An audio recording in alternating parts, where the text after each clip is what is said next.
Welcome back, everybody, to another episode of the UR Pod Usage Rate. We have a very special episode here today and a very special guest as well. NBL Fantasy or NBL Supercoach was released yesterday. So I have one of my very good friends, best man at my wedding. He is a big fan of both Supercoach and the NBL. He has plenty of questions, and I'm sure lots of people are wondering the same sorts of things as this great man. So here he is, the wanderer of the hoop grid, Mr. Cameron Bazabaz Bailey. How are we, mate? Yeah, going well, thanks. Thanks, well. Jamie. Thanks for having me. Yeah, great to be here. Yeah, no worries. I know you're a big Supercoach nut, and also a fantasy nut. If those things are different, guess they are in the world of AFL. Big on the NBL and basketball itself also. So this new competition, it could be a car with your name on it. It has me excited. I'm looking forward to it very much. Are you going to replace the old ASX with the new ASX? That's the plan. Yeah, hopefully nice. Get the keys at the end of the season. Yeah, it'd be very nice, wouldn't it? So mid-February, car with your name on it. Yeah, mid-February. We'll upgrade. Watch it happen. So we're just going to do a bit of Q&A. I understand there's some things that you might want to know about NBL fantasy that a lot of other listeners might like to know as well. So what do you got for me? Yeah, well, I'm a little bit stuck. My first thing is, do you have any players that I must have in the NBL Supercoach to start with? I think it's going to be schedule dependent. I think it's going to be really important to start with players who are playing their games early in the season. So having a quick look at the schedule, I've had a little bit of a look at when teams play their third game, because players obviously go up after 3 games in price. I've also looked at 5 games and 7 games to sort of get a bit of a gauge around where different teams sit on that sort of line. So Cairns and New Zealand look like big no's early in the season. Definitely no New Zealand players. They don't play their third game for quite a while. And Cairns play their 3 pretty early, but then have a 2-week break because they're going over to the States. The other one that a lot of people probably won't think of, I don't think, is Illawarra. They've got a very back-heavy schedule, so looking to probably pick up some of those players a little bit later on. In terms of the must-haves, I think loading up on those players that are very schedule-dominant early, your South East Melbourne and your Perth guys, they've obviously got some superstars who have pretty high usage rate. So, I think... So like Alan Williams, Mitch Creek, type players. Yeah, Bryce Cotton, I think it's going to be a big one as well. I think I'll be starting with those 3 for sure. Yeah, sounds good. And in the Supercoach world and in the NBA, in the AFL fantasy, I love loading up on a cash cow. So, are there any guys that you think you might consider to be a cash cow? Well, obviously, your rookies you're looking at. So, I think one exception to the no New Zealand and Cairns players is Taron Armstrong. Given that he's probably going to get a starting spot, I think he's going to increase in value pretty quickly. So I don't think people want to probably miss out on him. Lockie Olbricht's another one from Illawarra. I think they're quite thin on the front line, so I think he'll get some really big minutes. And also the Flower Man from Adelaide, he looks like he's probably going to get the keys there. Although they're pretty guard heavy, I think they really looked for a next star who was going to be able to come in and sort of move the needle for them. So those 3 are my rookie guys that I'm looking at. In terms of guys that have been around for a little while, I'm thinking guys who have moved teams or are going to have some change in role. So Isaac White, I think they've really brought him in for a reason. I think they want defenders at Brisbane, guys who are going to play hard, and he's obviously going to get his shots up. Majuk at the Jack Jumpers. had limited opportunity at the Jackies the last couple of years, so he's looking pretty cheap. And I think with Will Magnay out, he'll see an increase in minutes. And also my pick for most improved, Nick Marshall from Adelaide. I think they're going to draw up quite a few plays for him. So they're probably my big six. I'm going to try and get as many of those guys in as I can with my guys that I mentioned earlier. Yeah, nice little spread there. I like the Isaac White pick, especially after how good he was in NBL 1. Yeah, dominates NBL 1, doesn't he? Absolutely. And he was good in the game against CVU. Yeah, very handy as well. So obviously with the cash cows and the must-haves, there's obviously a way that we score it. How's that work? Yeah, so overall you get 10 players, 5 on court, 5 on the bench.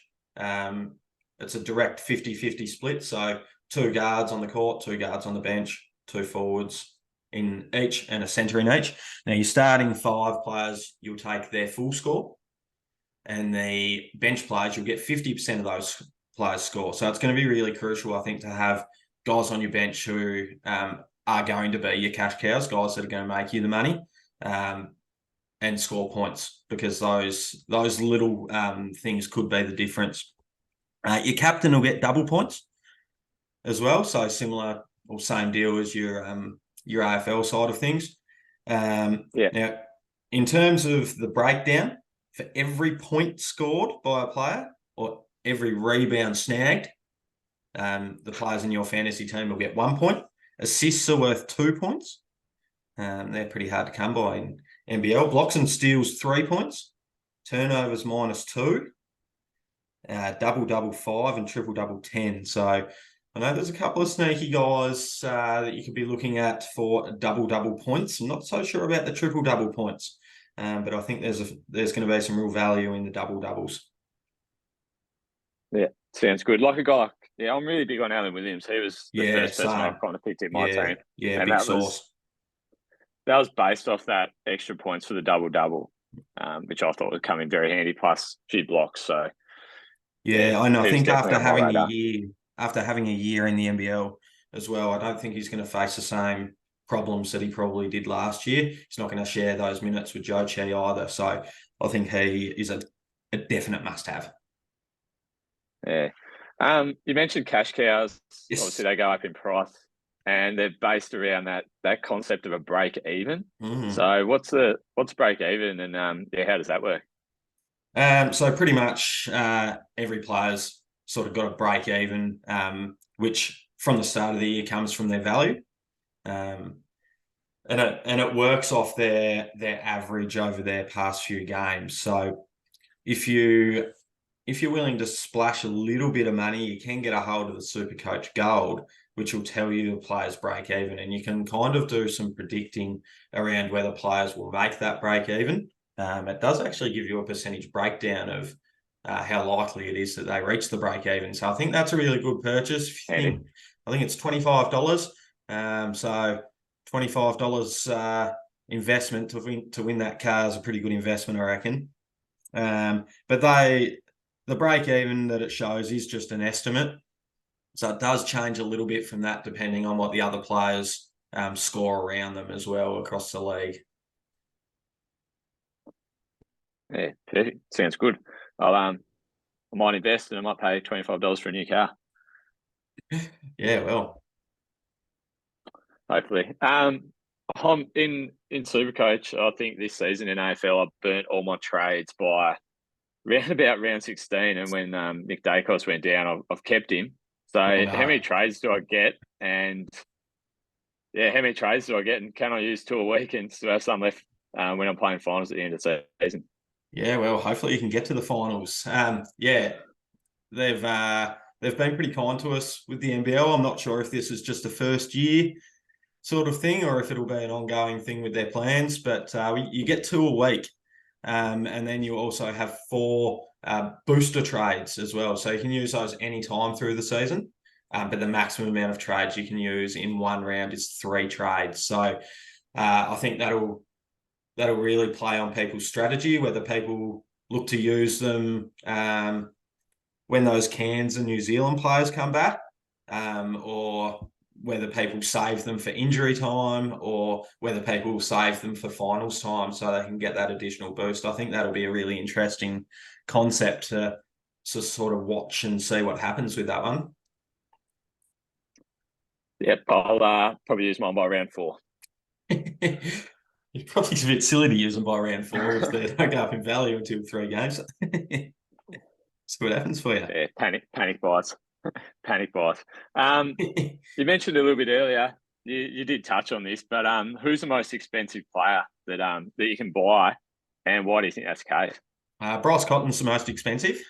Can't exactly remember his figure. I think he's in the 400s though.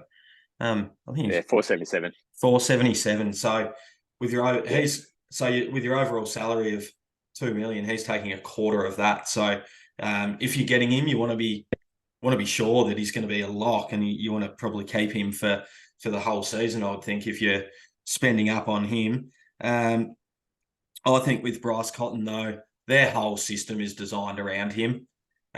Whether that's him having the ball, he's going to have a pretty high usage rate. Either shooting, he won't get penalised if he's missing shots.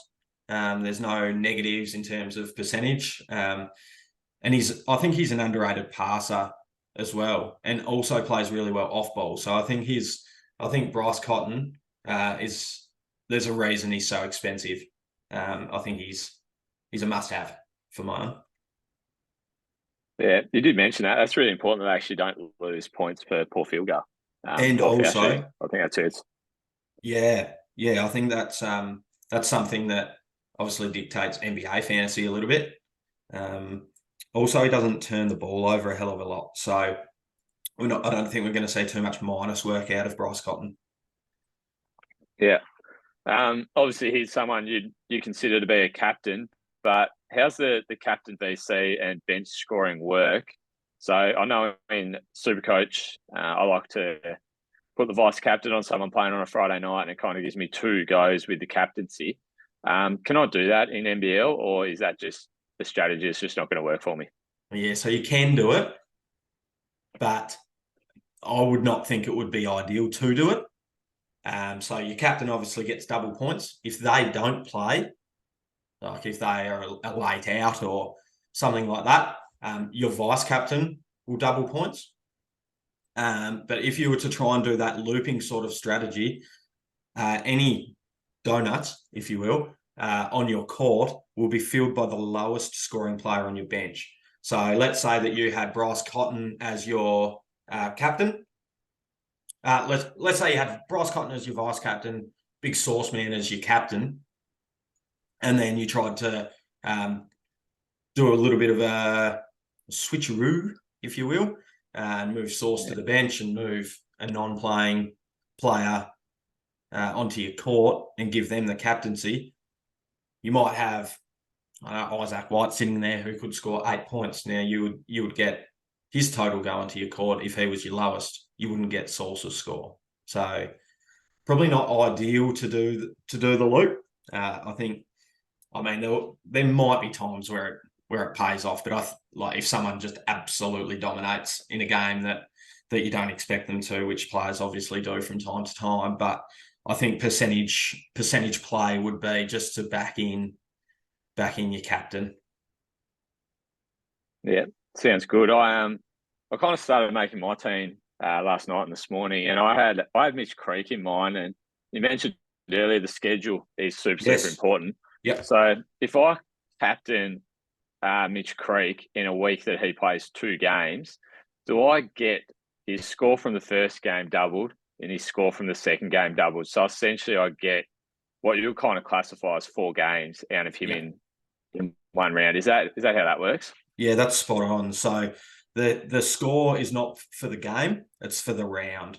So if Taz Armstrong plays 1 game, his score will be for that 1 game. If Mitch Creek plays 2 games, then his score will be for the 2 games. So if he's your captain, then his score for the round would double.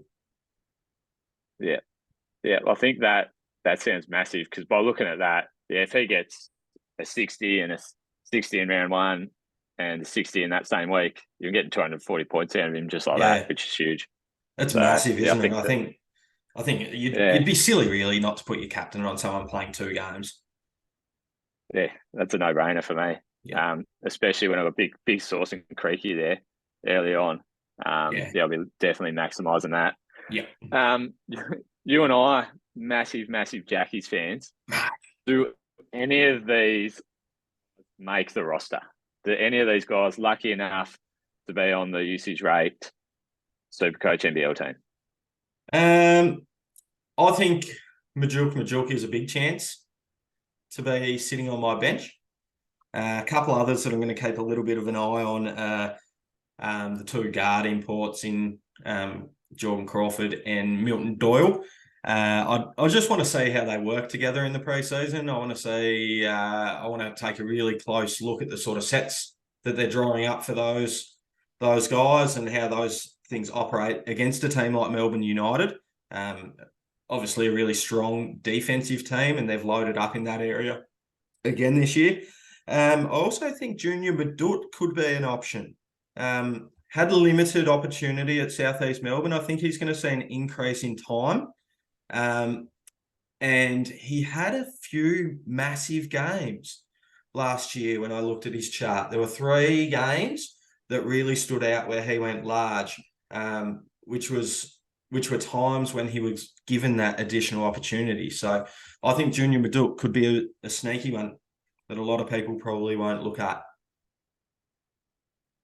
Nah, sounds good. You certainly helped me out there, and I'm definitely going to have to log back onto the app now and make a few tweaks and changes to my team. And I think looking at the schedule is going to be huge. I think the more attention I can pay to that, the better.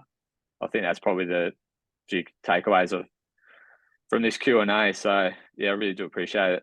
Thanks for your help, Jamie. Mate. I think I'll just give you a little bit more on the schedule. I think something that's really important that a lot of people probably won't do full amount of research on. I think a lot of people will look at the amount of games, which is great, but I think looking at matchups is really important as well. I haven't had a full look into it, but if I can find a week where someone is playing 2 games at home and are playing in Adelaide, who I think will be really easy to score against, and maybe a Cairns, because I think they're going to be really up and down. Let's say if Sydney were playing Adelaide and Cairns at home over a weekend, I think definitely dumping a captain on someone there or using that additional trade to try and get someone in from Sydney if they've got a good upcoming schedule will be really vital as well. I think those little things could make a big difference in the way that this operates with the strategy that could be used by different people. Yeah, definitely going to watch this space, I feel. And there's going to be a few different ideas thrown out there. It's going to really depend on who makes the best choices. I was thinking this morning, am I better to virtually have an empty bench that scores not much at all because their score gets halved anyway? Am I better loading that up on guns on the court? But the more I thought about that, I thought that might work well early on. But however, when teams have these players scoring 30, 40s off their bench, they're going to get an extra essentially 100 points each week. So I think that may pay off in the short term. I can't see that being a great long-term strategy. Plus, it obviously gives you more options to bring players onto the court when they play their double schedules. Yeah, I guess with that, it's going to be a balance between, like you said, do you want an 8 half to a 4, or do you want a 4 half to a 2? You only lose 2 points really, whereas you could invest that extra 20,000 somewhere else. But then do you lose out on that cash gen side of things, which is obviously so important in these fantasy games? Yeah, I think that's right. You lose out on the money, which I don't think you can do. No. I think the most expensive teams always do well in Supercoach. Yeah, 100%. Well, hopefully I was able to answer a few of your questions and I can help out some of our other listeners as well, mate. Nah, I do appreciate it. Thanks for having me on. Do hopefully get a call up again if you need a little bit more fantasy questions, which I'm sure I'm going to have coming up over the next few weeks. But thanks, mate. Do appreciate it. We can get you on. So if anyone else would like to join the usage rate league. The code for that league is 393932. So you can come and take both of us on, and also our other host, James Dare. So Fantastic. Yeah. Thanks for tuning in, guys, and thanks for the questions, Baz. I'm sure a lot of people really appreciate learning a little bit more about NBL Supercoach. That's all good, mate. Appreciate it. Thanks, mate. Bye for now. Easy. Bye now.